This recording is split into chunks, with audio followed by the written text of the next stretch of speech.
Welcome to Blizzard Fire. We hope this video helps fire up your solution.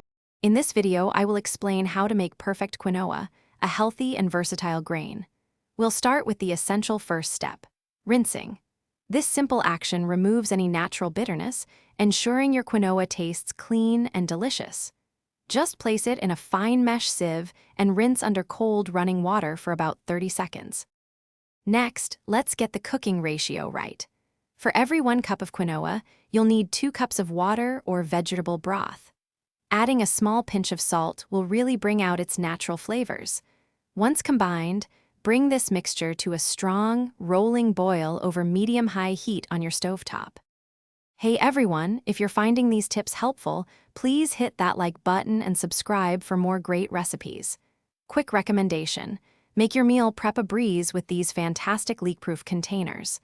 They're perfect for storing your delicious quinoa. Check the description below for the link and other exclusive deals. Now, let's get back to the video.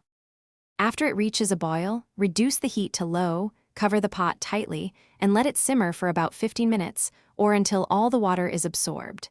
Then, remove it from the heat and let it rest, still covered, for 5 minutes. Finally, gently fluff your perfectly cooked quinoa with a fork, and it's ready to enjoy. Thanks for watching. If you found this helpful, don't forget to like and subscribe.